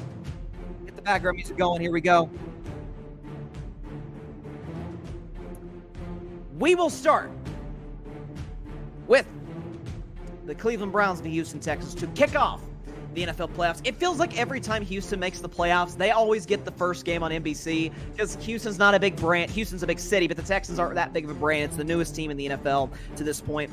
So, you have that component on it as well. But Cleveland going to Houston, the Texans are underdogs at home. Browns are favored at -1.5. Now, the line was as high as -2.5, and I think I might have saw it at one point get to 3. It's come down to 1.5, so a lot of people are betting Houston right now. Listen, Cleveland is undeniably, at least in my view, obviously the more experienced team, the better team, veteran coaching staff. Jim Schwartz coaching the defense has done a great job. Kevin Stefanski would probably get my vote for Coach of the Year, and that's the guy who said Dan Campbell will win it coming into the season. But Stefanski's done a phenomenal job. He's used 4 quarterbacks. The latest one he's used was on his couch up until a couple months ago. All of a sudden, Cleveland is in a position where folks are like, hey, can they make a run? With Joe Flacco, a guy who's going to turn 39 years old on Monday. Happy early birthday to Mr. Flacco. So for Houston, though, in their case, listen, they win the AFC South. They were probably the surprise of the NFL season in the sense that they had the second pick last year. They draft C.J. Stroud. They hired DeMeco Ryans. Everything changes. It just goes to show you. When you get the quarterback right and the coach right, it cleans up or at least fills a lot of the holes you have in your roster. Houston certainly has them, but they got good young talent. Nico Collins had a great year as their young receiver there. They have some talent on defense. Will Anderson, who I think is going to be a star in the National Football League, the 3rd overall pick in this year's draft. Nick Saban has done a great job with this Houston team. This was almost the Bryson Bleak bet game, but the more time I spent on it, the more confident I was in this pick. Here's what it comes down to. Joe Flacco's balled out in the last couple of months in terms of the touchdown passes. I believe he leads outside of that game that he didn't play against the Bengals last week when they were resting their starters. Joe Flacco led the league in touchdown passes in the games that is from the time span that he came in to now, the entire NFL. He also leads the NFL in interceptions with 8. So he gives you the ball. Houston's a team that is capable, with DeMeco Ryans, defensive guy coaching the team, of taking the ball away, Derek Stingley, etc. So I'm going to go upset. I'm going to go with the Houston Texans winning this game 24-21 over the Cleveland Browns. I think C.J. Stroud's going to have a good day. And listen, Cleveland's defense, as good as it's been, has been oddly bad on the road. It's been a team that struggled in many ways. Myles Garrett, since he got hurt this year, here's this stat. Myles Garrett, who some are oddly arguing should win Defensive Player of the Year over T.J. Watt. Myles Garrett, from weeks 12 to 17, has a grand total of 1 sack, 1 single solitary sack on the year, and only 7 quarterback hits to his 23 from weeks 1 to 11 when he got injured. So Myles Garrett's beat up. This is still a very good Browns defense, but I like this Houston team. I think they're capable of winning a playoff game. C.J. Stroud's going to do his thing, and the Houston Texans, I'm not even going to say walk-off field goal or anything like that. I think the Texans get a stop at the end defensively, and Houston wins this game 24-21 over the Cleveland Browns. Give me Houston in the upset. To the Saturday night game. It is now time for my favorite segment of the week. It is now time for Bettin Man. If I were a bet man, this is one of my favorite bets of the year. If I were a bet man, I'm taking a good hard look. The Miami Dolphins and the Kansas City Chiefs in Arrowhead Stadium. A stadium that is going to be reportedly -2 degrees at kickoff. And that's not the worst part. Reports say, meteorologists in Kansas City, Missouri say wind chills are going to potentially get up to -30, which would in a sense make it the coldest game in NFL history, not named the Ice Bowl in the 60s between the Cowboys and Vince Lombardi's Packers. Tom Landry's Cowboys, by the way. Shout out to Coach Landry. But listen, this is the defending champion Kansas City Chiefs. Is a team that has already struggled with drops coming into the season. Already struggled with drops. Now you're basically going to be asking them to catch a brick. Because that's what, or a cold brick, a cold, hard brick on that field, because essentially that's what the football feels like in temperatures. It's going to be what it's going to be in Kansas City. Here's the problem, though. As much as the cold is going to affect the Kansas City Chiefs, as much as the cold is going to affect anybody that's not the abominable snowman, the Miami Dolphins are even worse shape, and their quarterback, Tua Tagovailoa, is in even worse shape. I looked this up about Tua. How does Tua fare in cold weather games? He's 6-13 in games played under 70 degrees. So basically, when it's not either warm or very hot, which personally I consider upper 60s to be warmish. But the point is, under 60, Tua Tagovailoa is 6-13. It gets worse though, Dolphins fans. In games played under 40 degrees, he's never won. 0-10. And a lot of these games late season, which Tua has not played very well, has come in bad circumstances from a weather perspective. Patrick Mahomes, on the other hand, has been great in the sense of playing cold weather games for years in Kansas City. It doesn't get harder than this or colder than this in terms of Mahomes' career, but I get everybody's down the Chiefs. Nobody thinks the Chiefs are going to make a run. They were my preseason pick to win the Super Bowl. Listen, Mahomes, all he is maybe the greatest playoff quarterback ever, including Brady. He's first in win percentage, first in completion percentage, first in yards per game, first in touchdown to interception ratio, and first in passer rating in NFL playoff history. Travis Kelce, 16 touchdown catches all-time in the playoffs. I believe that is second all-time to the greatest receiver himself, Mr. Jerry Rice. So they've got the playmakers there. I think this is going to be a big-time Isaiah Pacheco game. I get those that are making the case for the Dolphins are saying, hey, they're not going to throw the ball much. It's going to be a Raheem Mostert, Devon Achane game. I don't believe that. No Jalen Waddle. Eventually, they're going to panic to a certain degree. Low-scoring game. Take the under. I think the under is like 40. Smash the under if you're betting in Vegas. Chiefs win this game. A low-scoring affair. 19-9 over the Miami Dolphins. Again, a low-scoring one. God bless these players, and God bless the fans. Players get paid. Players get paid. They're getting their check, win, lose, or draw. There's no draw in the playoffs. Win or lose. These fans in Kansas City, reports are tickets are as low as $40 right now. In my opinion, they should pay the Chiefs fans $40 or more to sit in those stands. Whew, that's some rough conditions. Grady, Miami is getting blown out. Kansas City will find a way to get to the AFC title game, in my opinion. I agree, my friend. I don't think it's going to be blowout in the sense that they just destroy them. But man, could the Dolphins have asked for a worse draw? I think this is one of the easiest bets of the week. If you're betting one game, this is why I call it, if I were a betting man. Where's the quote there? You're a betting man. If I were a betting man, this is easy. This is easy. Grady, I'm talking about the Chiefs. Whatever happens after that, I don't know. This team reminds me of the Patriots in the 2013-14 season after we lost Aaron Hernandez and all those good receivers. Gronk was hurt, and we played Denver really tough. That's a solid comparison. And I've said before, this Chiefs team reminds me a lot of those Patriots teams because of the fact that you've got obviously a great defense, great quarterback, great tight end that's getting up there in age, and a great coach who specializes in a certain side of the ball. I'm going to roll with the Chiefs 19-9 in a low-scoring affair in what might be the coldest game in the modern era in NFL history. To Sunday's games. Here we go. It is now time for my upset of the week. Give me the Pittsburgh Steelers, ladies and gentlemen, over the Buffalo Bills, 17-16 in Buffalo, New York, and here is why. Listen, I get it. No TJ Watt. The Steelers are 1-10 without TJ Watt since he was drafted in 2017. I understand that. I do. I get it. But here's the thing. When I was talking about my playoff weaknesses for each of the 14 teams, what I said about the Pittsburgh Steelers? Their only way to beat you is if you screw up. The Steelers are 8-2 in games when they win the turnover battle. Well, is there any quarterback who turns the football over more than Josh Allen? Aside from, I believe, Sam Howell, there ain't. Josh Allen's going to throw the ball to Pittsburgh. And this reminds me a lot because reports in Buffalo say it's already snowing. It's already going to be freaking cold in Buffalo. Reports are wind gusts are going to exceed 50 miles per hour. Windy game. That reminds me, it seems like the Bills a couple of years ago played a windy game. I think the gusts were about 40 miles an hour, so not as bad circumstances. And they played, Grady, you're going to like this, the New England Patriots with rookie Mac Jones at quarterback. And Mac Jones on that day in Foxborough played start to finish, didn't get hurt. He completed 2 more passes than you and I did, unless you're an NFL quarterback. And the Patriots won 14-10, I think was the final score. 14-10, 14-11. Low-scoring affair. The wind conditions sucked.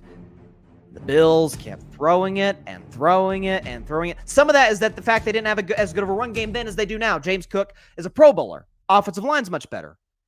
But here's how I view it. Both teams are going to be dissuaded by the weather to not throw forward passes. The Steelers are okay with that. The way the offensive line's been playing lately with Jalen Warren and Najee Harris, been pretty good. Had a game against Seattle a couple weeks ago, ran for 200 yards in Seattle. Ran for over 100 last week in Baltimore. Maybe set up the occasional play action. Get a turnover, a strip sack fumble on Josh Allen. Josh Allen in this game. Not much because of the weather, but Josh Allen in this game is going to make a couple "are you insane" moments. Like, I can't believe he just did that. He's amazing. And also, are you insane? What are you doing? Joey Porter's going to have a pick six in this game, ladies and gentlemen. You heard it here first. And also, too, a little bulletin board material, if I do say so myself. The governor of New York warned Steelers fans not to travel to Buffalo, that it will be a long game. If there's anything the Pittsburgh Steelers like, it is long games. It is hard games. It is physical games. It is hard-nosed games. It is cold games. The Pittsburgh Steelers. And the upset of the week and the upset of the playoffs, frankly, will dethrone the fraudulent contender that is the Buffalo Bills. 17-16. Adverse weather conditions, that, my friends, favors the team in the Pittsburgh Steelers. That is the better defense, the better receivers. Gabe Davis, by the way, out too for Buffalo. And the better coach, Mike Tomlin. Upset of the week, my Steelers 17-16 over the Buffalo Bills. Move on now to Dallas, Texas, the Green Bay Packers. The Dallas Cowboys. These two, to say the very least, have an extended playoff history. You got the Ice Bowl in the 60s, which the Packers won. The Packers and Cowboys actually faced off in the last time the Cowboys made the NFC title game in 1995. Brett Favre was quarterback in Green Bay. Troy Aikman was quarterback in Dallas. The Cowboys won that game. And in recent years, it has been Aaron Rodgers, of course, no longer a Packer, who's owned Dallas. You think about 2014, the other day was the anniversary, or actually yesterday was the anniversary of the Dez Bryant catch-no-catch game, which the Packers won at Lambeau. 2 years later, Dak's rookie year. Packers came to Dallas. Aaron Rodgers, with nothing short of spectacular, made maybe the throw of the season to Jared Cook on the sideline. Broke my heart as a man who used to be a Cowboys fan, still a Dak fan. And Mason Crosby hit the walk-off field goal to send Green Bay to the NFC title game and to send Dallas home. Very, very sad. Well, they meet again in Dallas. Green Bay, 3-6. And then they go on this run, win 6 of their last 7. Jordan Love plays exceptionally well. Second in the NFL in touchdown passes. Dallas, on the other hand, who, by the way, the Cowboys are favored -7. Dallas comes into this matchup in a situation where they are, well, they're kind of rolling at home. First of all, they're 16-0 in their last 16 home games. And as well, if we could pull up this graphic here about how good Dallas is on their home field, on their home turf. Do we have it here? Okay, Cowboys this season undefeated at home, 8-0. They average 37 points per game. The opponent point differential is 15.9, so they win by an average of about 16 points per game at home. And their point per game differential is plus 21.5. Not only do they win at home, they smoke you at home. It's that simple. This defense plays well. Again, young defense, plays on turf. It plays to their speed. And the Packers, on the other hand, as great as the Cowboys offense has been at home, the Packers have been just as bad defensively. Home, road, doesn't matter. Green Bay, 28th in the NFL in opponent touchdown to interception ratio. 25th in opponent passer rating. Given up. 25th in opponent third down percentage. 28th in opponent rush yards per game. And 25th in 20-plus yard plays given up. Green Bay, simply put, it's not very good defensively. Dallas at home, phenomenal offensively. Now, Dallas defensively can be exposed in terms of the running game. And I think that's something that Green Bay will have success with early. Aaron Jones, A.J. Dillon, the Packers' best shot to beat Dallas, to shock Dallas in Jerry World. Have the ball, bleed clock, Jordan Love, play action. Not saying like take the game out of Jordan Love's hands necessarily, but this is a game you can't win a shootout with Dallas on. You can't. If it comes down to Dak versus Love, Dak's going to get the advantage there. And as time goes on, as Dallas continually, gradually builds the lead, I think it will be too much for the cool story that's the Packers to overcome. Give me the Dallas Cowboys to cover and win this game. 41-24 over the Green Bay Packers. Again, 24 for the Packers. They'll have some success offensively. Maybe get a garbage time touchdown at the end. Who knows? But listen, Green Bay's defense is atrocious. Dallas's offense is phenomenal at home. And Dallas has a lot to prove in the postseason. That's as fired up as I've seen Dak, as focused as I've seen Dak. He'll be ready to go to put together a fantastic playoff run for the Cowboys. Dallas wins and covers the 7-point spread, 41-24 over the Green Bay Packers. We've got my man Philip Chenault. Shout out to Philip. We had lunch yesterday. That's my guy right there. He said, the more I've been thinking about this game versus the Packers, the more it terrifies me. They've got Aaron Jones, which has been great recently, and the run defense is our talking about the Cowboys, run defense is suspect. It's the Cowboys. I'm expecting the worst. Well, listen, I understand that. Cowboys fans have been through a lot as a franchise, as a fan base. There's no question about that. Again, yesterday, the 9-year anniversary of the Dez Bryant catch-no-catch game. But I will tell you, Philip, Green Bay will have success against Dallas' defense. I don't like Dallas against the run. And you're right, Aaron Jones, by the way, thank you, Philip, for bringing this up. Aaron Jones, I think since week 15, since he came back from injury, leads the NFL in rushing yards. So he's been good. A.J. Dillon, kind of a bruising type of running back. But they'll get it done in the end, 41-24. Grady, make it or break it year for the Cowboys. If they don't get to the NFC title game, this team will implode, to be honest. It's potentially the case. They'll have 2 home games leading up to the NFC title game. They got to get it done. They were my NFC title pick before the season, NFC championship pick before the season. I believe they'll get it done starting with Sunday. They'll beat the Green Bay Packers. And Grady, before I move on to our last game for the weekend, I said coming into the year, this is the Yoda season for the Dallas Cowboys. And what I mean by that is do or do not. There is no try.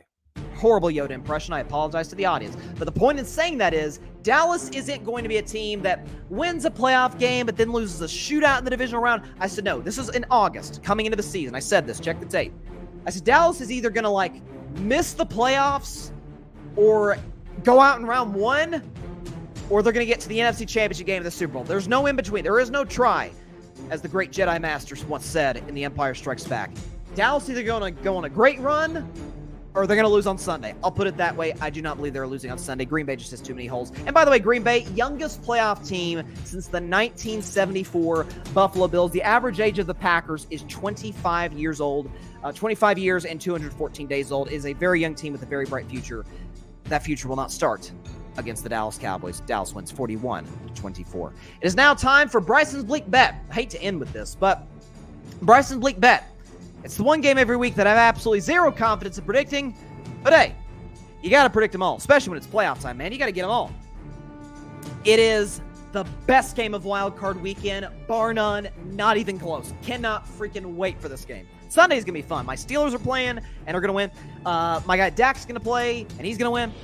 And then you got the game of the weekend. The Los Angeles Rams, the Detroit Lions.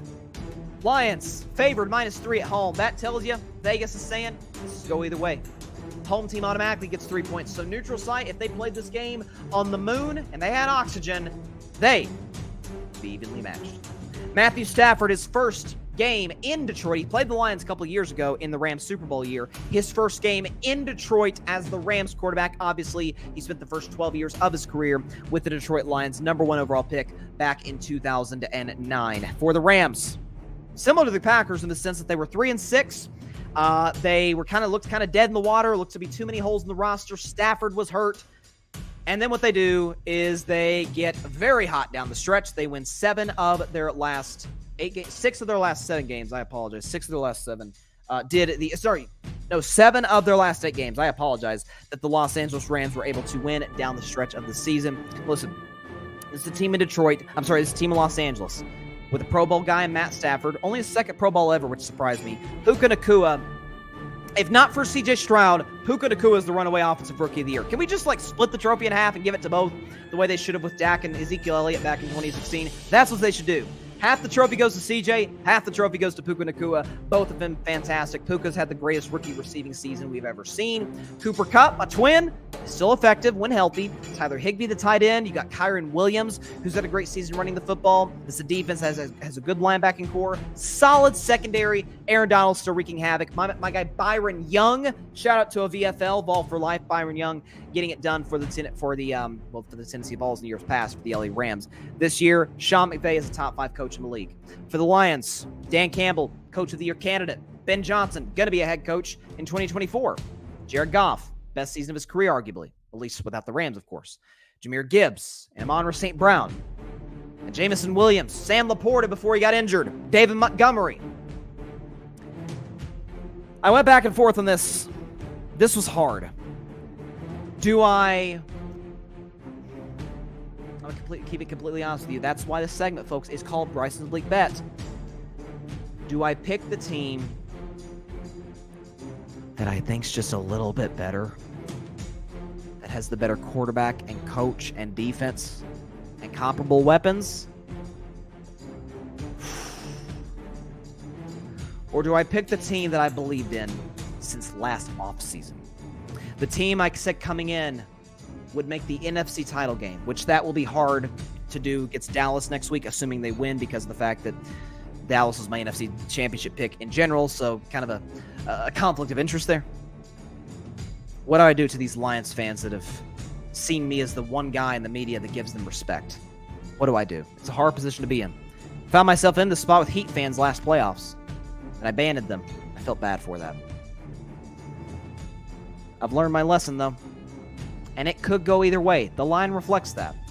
Give me the Rams and the points, but the Lions to win outright, and ironically speaking, folks, Detroit wins 31-30 in a shootout. Both defenses will get torched by both offenses, but the Lions down 30-23 will go down, score a touchdown, and old Dan Campbell, the gambling man himself, gambling coach himself, I should say, will go for two, and unlike the debacle against Dallas, they will get it. They will walk off happy, a winner. The Lions fans will get the last laugh. I was just say the last laugh. Stafford is a Super Bowl ring, but the last laugh in terms of the head-to-head against their old quarterback, Matthew Stafford.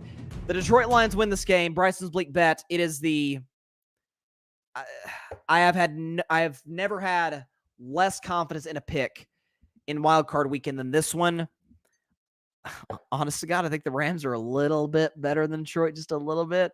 Definitely the better quarterback and coach. I'm going to roll with Detroit. They averaged 30 a game at home. Could have been the 2 seed. I'll go with Detroit. I will go with Detroit. Grady in the comments. He says, to be honest, Matt Stafford and Goff worked out for everyone. Can't really say who won it, to be honest. I can say, well, I think Stafford won because he got a Super Bowl ring, and ultimately that's the name of the game. Like, I remember back in 2016, to use a baseball example, when Aroldis Chapman was traded by the New York Yankees to the Chicago Cubs, and Yankees got prospects.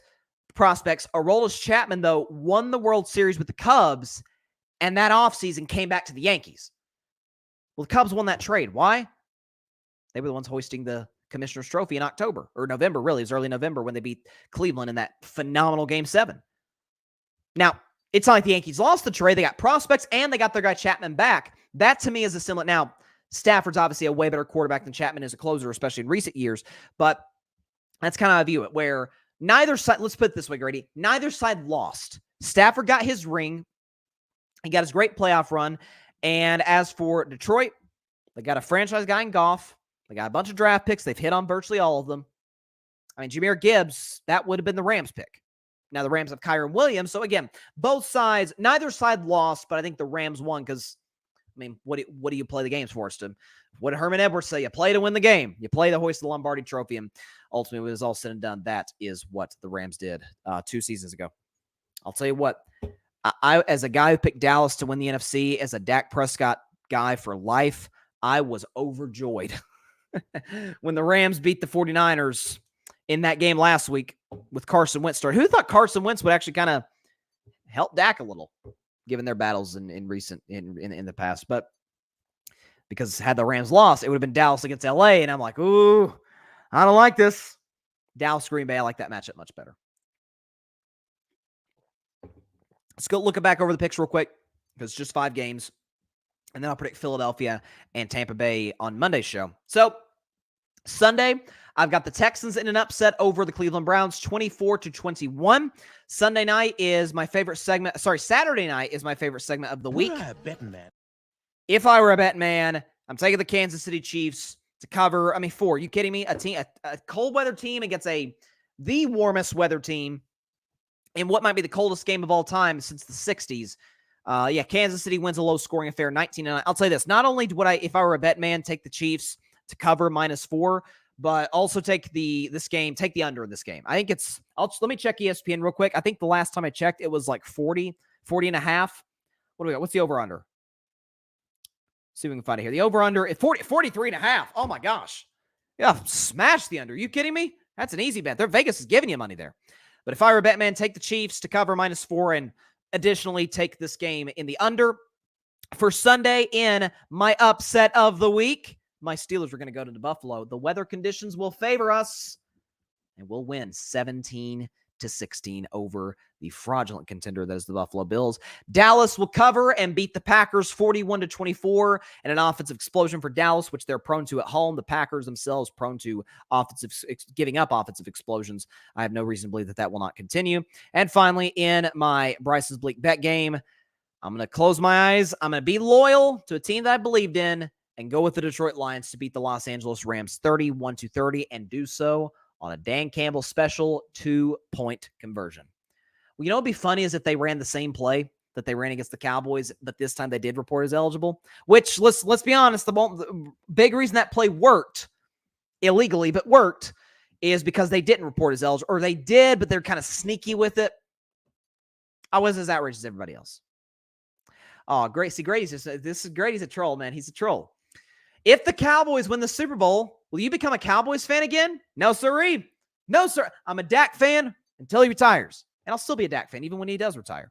But I will be overjoyed if the Cowboys win the Super Bowl. So my guy Dak can get a ring, and my guy Dak can shut up the naysayers. Shut up the naysayers. Steelers for life, though. I made that clear in July. I'm like, this is it. Like, you get, I think every fan, I read an article, website kind of research, like, is it okay to switch? It's like, not really, but you get one. And you get one fan switch in your lifetime. This is the one I use. I use mine up. So it's Steelers, and I think this will be a good weekend for me, okay? The Steelers are going to get the upset. That'll make me happy. The Cowboys are going to beat the Packers. So Dak advances, and Cheesehead Ozzy comes in on Monday. So a good weekend. I'll tell you what, NFL playoffs are here. Can't wait. Let's go. I do have to watch my Warriors tonight and tomorrow night, so pray for me. We're going to make some deals, though. All right, that is all the time we have for today's show. Appreciate everybody stopping by, as always. Be sure to catch Carving Up Live on Monday at 6 p.m. Eastern, 3 p.m. Pacific time, right here on Twitter, as well as the Carving It Up YouTube channel and the Grid Network YouTube channel. And, of course, be sure to like, share, comment, and take 2 seconds out of your day. Hit that big red subscribe button. It helps the channel grow exponentially. We are nearing 700 subscribers. We're that close. Last I checked, we're at 693, so we're getting closest to the 700 mark.